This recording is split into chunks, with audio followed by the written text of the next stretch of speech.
नमस्कार दोस्तों, स्वागत है आपका एक्सेल एकेडमी में। I am Shubham with you. तो दोस्तों, अगर आप भी मेरे साथ हैं तो वीडियो को लाइक, शेयर और चैनल को जरूर सब्सक्राइब करें। बहुत से लोग चैनल सब्सक्राइब नहीं कर रहे हैं दोस्तों, तो चैनल प्लीज सब्सक्राइब करें। तो दोस्तों, आज के इस वीडियो में हम एक महान क्रांतिकारी और एक तरीके से जादूगर कह सकते हैं, क्योंकि उन्होंने बहुत ऐसे मौके पर अंग्रेजों के आंख में धूल झोंक करके भाग गए थे और उनके महत्वपूर्ण योगदान के बारे में जानेंगे, जिनका नाम है रास बिहारी बोस। तो आशा करता हूं यह वीडियो आपके लिए काफी ज्यादा रुचिकर होगा। क्यों? क्योंकि इस वीडियो में बहुत सी बातें जानेंगे और इसके साथ साथ उनके महत्वपूर्ण योगदान को जानेंगे। क्यों जानेंगे? क्योंकि हम ऐसे क्रांतिकारियों के बारे में, ऐसे स्वतंत्रता सेनानियों के बारे में बहुत कम जानकारी पाते भी हैं, क्योंकि ऐसे टॉपिक पर लोग बहुत कम वीडियो भी बनाते हैं और इनकी चर्चा भी हमारी जो पुस्तकें हैं उनमें बहुत कम किया जाता है। तो चलिए शुरू करते हैं। तो दोस्तों, यहाँ पर बताया गया कि रास बिहारी बोस का जन्म 25 मई 1886 में एक बंगाली कायस्थ परिवार में हुआ था। तो अर्थात ये बंगाल के एक क्रांतिकारी थे। यहाँ से हमने एक बात को निकाल लिया।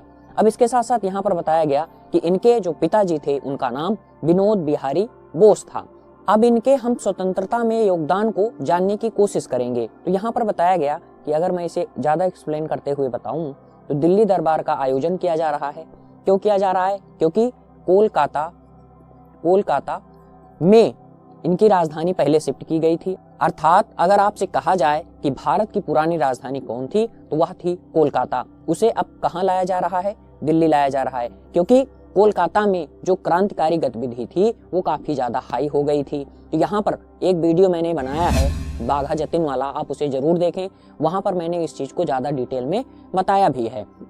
तो इसके साथ साथ क्या बताया गया कि वहां जो बाघा जतिन और बहुत से रास बिहारी बोस, इन सभी अरविंद घोष, इन क्रांतिकारियों की वजह से अंग्रेज बहुत ज्यादा परेशान हो गए थे, जिसके चलते वे अपनी राजधानी को, अर्थात भारत की राजधानी को कोलकाता से दिल्ली शिफ्ट कर रहे हैं। और इसके आयोजन में क्या हो रहा है, इसके उपलक्ष्य में कहा जाए तो क्या हो रहा है कि दिल्ली दरबार का आयोजन किया जा रहा है और जॉर्ज पंचम आ रहे हैं। तो क्या क्या बातें समझी? पहली बात, दिल्ली नई राजधानी बन रही है और यहाँ पर जॉर्ज पंचम का आयोजन हो रहा है। तारीख है 12 दिसंबर 1911। और यहाँ पर क्या प्लानिंग है कि जो वाइसराय हैं, वाइसराय लॉर्ड हार्डिंग, इनके ऊपर क्या करना है? बम फेंकने की बात है। तो बम फेंकने की जो बात है उसकी योजना और उसके मास्टरमाइंड कौन थे? रास बिहारी बोस थे। तो इसके कौन से मास्टरमाइंड थे? रास बिहारी बोस। तो यहाँ तक का पूरा मामला हमने समझ लिया। अब इसके बाद जो प्रमुख बात यहाँ पर क्या कही जा रही है कि बम फेंकने वाला कौन व्यक्ति था, तो वो थे बसंत कुमार बोस। बसंत कुमार बोस ये भी 20 वर्ष की आयु में शहीद होते हैं। तो क्या बताया गया कि बसंत कुमार बोस ने बम फेंका, लेकिन वे निशाने से चूक जाते हैं। तो ये मामला हमने देख लिया। और इसके साथ साथ गदर षड्यंत्र में भी इनका महत्वपूर्ण योगदान था, लेकिन इनके जो योगदान थे, इनकी जो योजनाएं थी, वो बहुत अच्छे तरीके से सफल नहीं हो सकी। लेकिन ऐसा नहीं है कि हमने प्रयास किया और सफलता नहीं मिली तो हमारा प्रयास बेकार था। हाँ, उसमें कुछ न कुछ कमी जरूर हो गई थी। तो यहाँ पर कुछ गद्दारों ने, कुछ अंग्रेज के चाटुकारों ने सारी पोल जो है कि खोल दी, अर्थात जो काला चिट्ठा था वह अंग्रेजों के हाथ लग गया था, जिसके चलते यह योजना सफल नहीं हो सकी, जिसके बारे में हम कभी नेक्स्ट वीडियो में चर्चा जरूर करेंगे। तो यहाँ तक का पूरा मामला हम देख लिए। अब इसके साथ साथ रास बिहारी बोस और सुभाष चंद्र बोस, ये दो ऐसे नाम हैं जो कि अंग्रेजों को बार बार चकमा दिया करते थे। तो यहाँ पर जिस तरीके से कौन, रास बिहारी बोस जापान भाग जाते हैं, उसी तरीके से कौन, सुभाष चंद्र बोस जर्मनी भाग जाते हैं अंग्रेजों की आंखों में धूल झोंक करके। तो वो कहानी हमारी जो नेताजी के रहस्य वाली सीरीज चल रही है वहां पर देखने वाले हैं। तो दोस्तों, यहाँ पर क्या बताया गया कि जब गदर पार्टी षड्यंत्र का मामला काफी ज्यादा हाई हो गया और यहाँ पर बहुत ज्यादा दमनात्मक कार्रवाई की गई, बहुत से लोगों को फांसी दी गई, बहुत लोगों को उम्र कैद की सजा दी गई और कुछ लोगों को कुछ टाइम के लिए क्या दिया गया? कारावास दिया गया। तो यहाँ तक का मामला हम समझ लिए।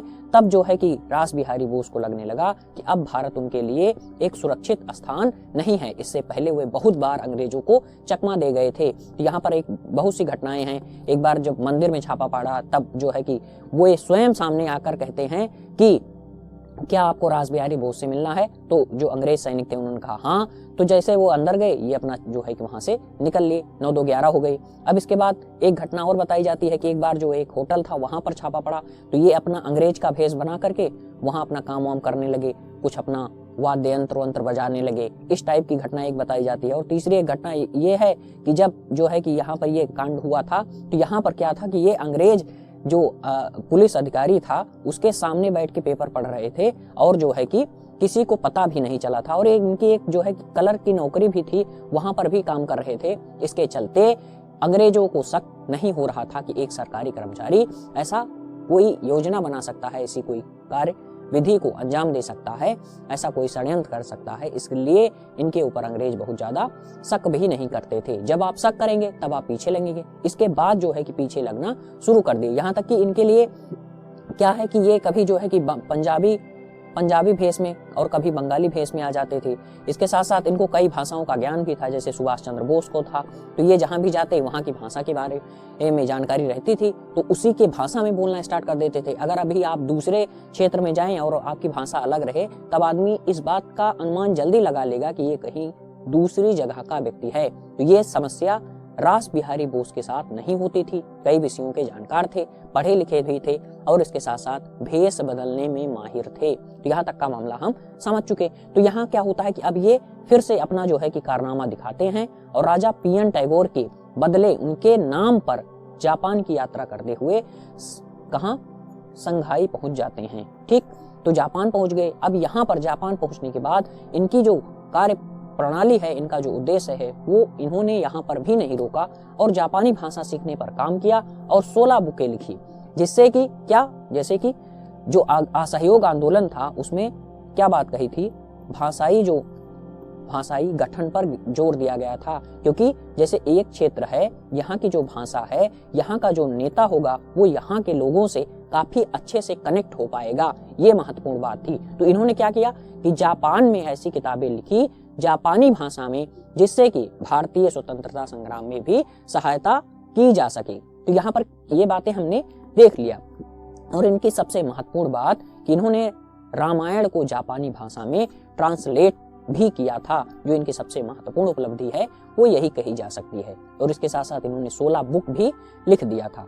अब यहाँ पर आगे हम चीजों को समझने की कोशिश करते हैं।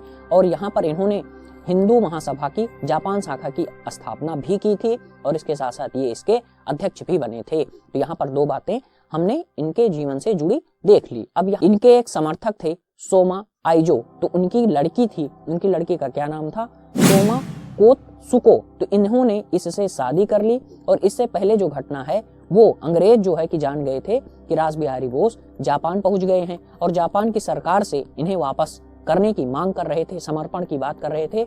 और इसके चलते ये जो है कि काफी टाइम तक अपना नाम और इसके साथ साथ अपना जो स्थल था उसे बदलते रहते थे। इसके उपरांत इन्होंने जब शादी कर ली तो उसके बाद 1923 में जापान की नागरिकता ले ली। अब सब मामला ही समाप्त हो गया, अब ये जापान के नागरिक बन गए। और इसके साथ साथ जब यहाँ पर सबसे महत्वपूर्ण बात अब जो यहाँ पर शुरू होती है वो क्या होता है कि 28 मार्च 1942 को टोक्यो में एक सम्मेलन बुलाया जाता है, और वहीं पर इंडियन इंडिपेंडेंट लीग की स्थापना की बात कही जाती है। यहीं से शुरुआत होती है इंडियन इंडिपेंडेंट लीग की। बात क्लियर? तो आप इसे याद करने के तौर पर देख सकते हैं। और इसके साथ साथ एक महत्वपूर्ण बात, इसका दूसरा सम्मेलन कहाँ होता है, बैंकॉक में होता है। कब होता है, 22 जून 1942 में होता है। और यहाँ पर अब सुभाष चंद्र बोस जी की एंट्री होती है। अब सुभाष चंद्र बोस की एंट्री होती है। इससे पहले वो कहाँ रहते हैं, वो जर्मनी में रहते हैं, और इनको अब बुलाया जाता है जापान। तो यहाँ पर क्या बात बताई गई कि इनको बुलाया जाता है और इन्हें आमंत्रित किया जाता है, इस तरीके से कहा गया। और इसके साथ साथ अब जो ये आजाद हिंद फौज की स्थापना हुई है, इसका अध्यक्ष बनने के लिए सुभाष चंद्र बोस जी को कहा जाता है। तो ये मामला हमने देख लिया। तो जर्मनी से जो है कैसे जापान आते हैं और भारत से जर्मनी कैसे जाते हैं, ये वीडियो हम जरूर देखने वाले हैं। तो नेताजी की कंप्लीट सीरीज चल रही है, आप उसे जरूर देख सकते हैं। वहां पर मैंने प्लेलिस्ट अलग ही बना दिया है। और उनका गांधी जी से किन किन मुद्दों पर विवाद होता है उसके लिए मैंने गांधीवाद और विवाद नाम की एक सीरीज बनाई है, आप उसे जरूर देखें। तो इसके बाद क्या होता है कि सुभाष चंद्र बोस अब यहाँ पर आ जाते हैं। और इसके साथ साथ एक प्रमुख घटना क्या घटित होती है कि जब यहाँ तक का पूरा मामला हम देख लिए, लेकिन इसके साथ साथ मैं कुछ एक्स्ट्रा बातें बताता हूँ, लेकिन जो मैंने वो वीडियो बनाया है आप उसे जरूर देखें।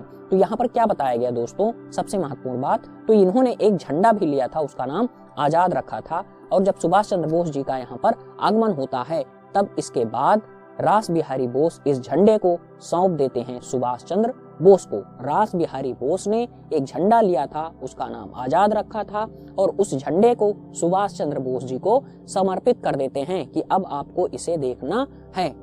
अब इसके बाद क्या होता है कि यहाँ पर एक घटना और घटित होती है कि ये सभी अपना जोर से काम कर रहे थे, लेकिन जो जापान के सैनिक थे, सैन्य अधिकारी, उन्होंने रास बिहारी बोस को और मोहन सिंह को अपने पद से, इनके पद से हटा दिया।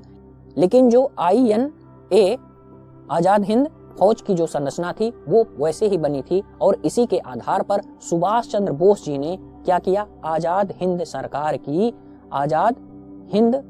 की स्थापना की। तो यहाँ पर क्या मामला हमने देखा कि आजाद हिंद फौज की स्थापना रास बिहारी बोस ने की, लेकिन वो वहां पर एक बहुत महत्वपूर्ण कारक ये भी है, उनके भी नाम है, उनका क्या नाम था, मोहन सिंह। उनकी प्रेरणा से ये बात शुरू होती है।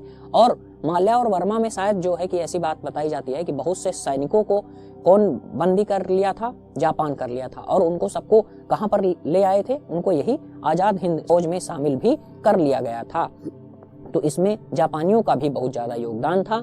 और इसके साथ साथ क्या बातें बताई गई कि जब ये सरकार, बोस साहब ने सरकार बनाई और यहाँ पर बहुत सारे धन को जुटाया गया इसका नेतृत्व करने के लिए, इसे जुटाने के लिए, उसके बारे में हम नेक्स्ट वीडियो में जानेंगे नेताजी के कि जो इन्होंने खजाना जुटाया था वो खजाना कहाँ गया, और उसके साथ साथ नेहरू जी ने उसकी जांच क्यों नहीं कराई। ऐसे बहुत से मसले हम वहां पर जानने वाले हैं। तो यहाँ तक का पूरा मामला हमने देख लिया, और जो सुभाष चंद्र बोस से जुड़ी बातें थी उसको मैंने देख लिया, और जो INA की जो गठन की बात है वो आप वीडियो से जरूर देखें, वो भी बात मैंने बता दी। अब इसके साथ साथ जो महत्वपूर्ण बात है वो क्या है कि अब इनका जो है कि 21 जनवरी 1945 में देहांत हो जाता है, अमर हो जाते हैं ये, क्योंकि जो हमारे नेता हैं वो कभी भी मरते नहीं हैं। जैसे कि हम सभी कहते हैं कि गांधी जी, अम्बेडकर साहब, लाला लाजपत राय, भगत सिंह, सुभाष चंद्र बोस अमर रहें। ठीक, बचपन में जब हम सब स्कूल में नारा लगाते थे तो वहां पर यही नारा दिया जाता था कि अमर रहें। तो ठीक है, ये बात हमने देख लिया। और इसके साथ साथ the second order of the rising sun की उपाधि किसने दिया था, जापान ने दिया था, और किसको दिया था, रास बिहारी बोस को दिया था।